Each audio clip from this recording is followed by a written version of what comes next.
Burundi babo uko Yesu bamuguze niko nanjye namubo.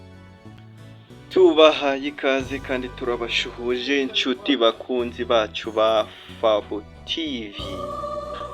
Igitondo cyiza n'umugisha n'amahoro bikomoka ku Mana Data Uwiteka Imana abani namwe. Tubahaye ikaze rero mu muryango mugari wa Fabo TV, mw'isi y'ikoranabuhanga, mw'isi y'ubumenyi bugiye butandukanye, mw'isi y'ubushakashatsi, mw'isi y'imyidagaduro, mw'isi y'iterambere. Uyu munsi rero tugiye kurebera hamwe ikintu gituma abakristo bananiriwe mu rugendo cyangwa se izi nzira z'Isiyoni, ukuntu abantu barushye bananiwe, kandi kongere kureba n'uburyo bashobora kuba babivamo ku buryo bwiza cyane kandi bikagenda neza.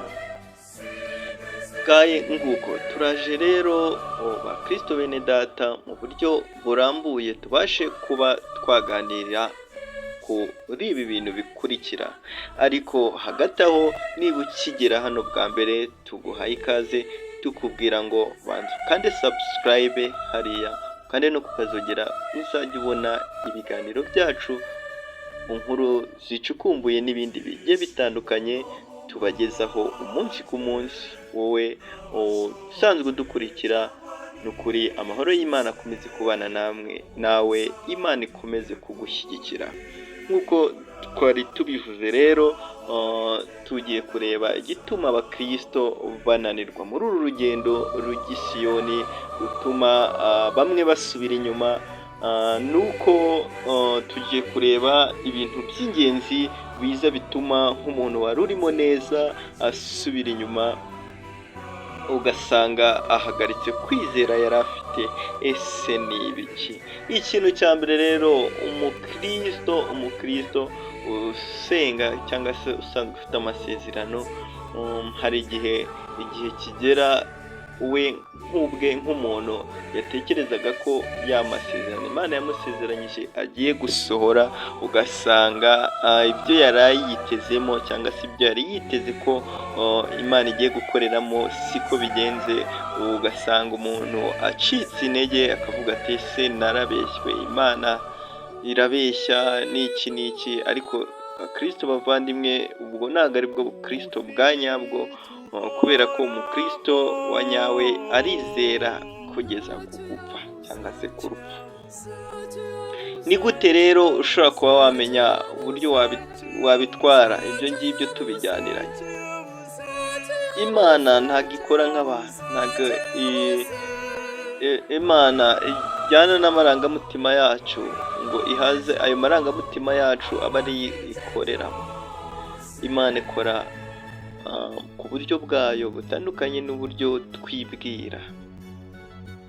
Niba Imana yaragusezeranyije ikintu, birashoboka ko Imana ishobora kukubwira ko iguhinduriye ubuzima, ugiye gutana n'inzara, igiye kugukura mu bukene.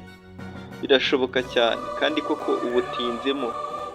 Ukaba hari ahantu nk'abahinga bo mu cyaro, wahinze imyaka runaka, ahantu uri gutangira akabizinesi runaka, hari umuntu wari witeze ko agiye kuza yarakwijeje ibintu runaka, ukabona birapfuye bya bindi wari wiringiriyemo. Ntabwo ari uko Imana iba idahari.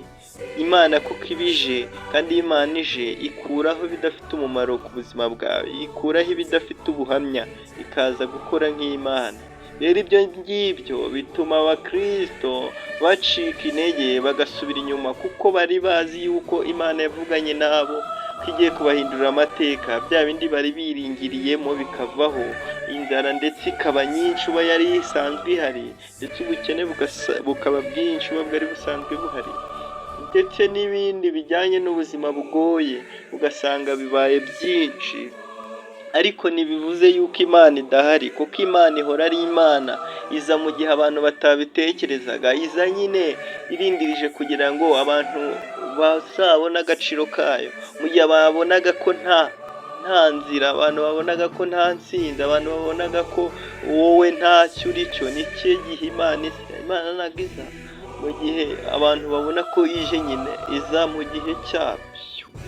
rero ibyo bintu bikunze kunaniza abakristo ugasanga bacitse intege, ariko Imana ibanza gukuraho ibyo bitari ubuhamya mu gihe batangiye kuvuga ngo ya Mana yawe y'iki n'iki, batangiye kugucira akari urutega, batangiye kugukwena, batangiye kugira gute, cya gihe nicyo gihe kiba kigeze kugira ngo Imana ize. Imana iza mu gihe gitunguranye, ni nk'uko tuzi neza ko hari umunsi, hari isaha Kristo azazira gucyura itorero, ntiwamenya ngo se ni ryari, ariko abakristo benshi bavuga ati ese uwo munsi uzaba umeze ute, ariko uriya abakristo bavandimwe, umuntu akunze kugira igihe cye, Kristo akaza akamutwara, akaza kumusarura, kuko dusanzwe n'ubundi hari abagira icyo gihe, tukavuga ati ese ko ari igihe twumva, kuki kanaka agiye icyo gihe kitageze, ariko aba ari icyo gihe cye, kuko umuntu agiye afite igihe cye. Ikindi kandi bakristo bavandimwe, ikindi kintu gikunze guca abantu intege ni iki gikurikira: kugera ahantu hagoye, kugera ahantu umuntu abona nta nzira, umuntu abona nta gisubizo, agatangira kwishakira inzira, kandi ari uko Kristo yavuganye n'Imana, ugatangira gukora ibyangwa n'Imana, ibyo ukora byandurisha imirimo yawe wakoze, uba uri kudindiza amasezerano yawe, ndetse uba usabwa kongera guca mu rindi shuri kugira ngo Imana yongere ikugarukeho byihariye. Reka kwisibiza mu ishuri, ahubwo uhamye ibyo wahamije, kuko ibyo wahamije ari byo birimo ukuri, ari byo birimo iby'agaciro. Abakristo bavandimwe rero, umunsi nicyo twari twifuje kugira ngo tuganireho muri makeya, tubifuriza umwaka mushya muhire wa 2025, uzabubere wo guhirwa, kandi wowe uhagaze mu bibazo, mu bigeragezo, humura, Imana yawe irahari, izabikora neza umwaka utaha wa 2025.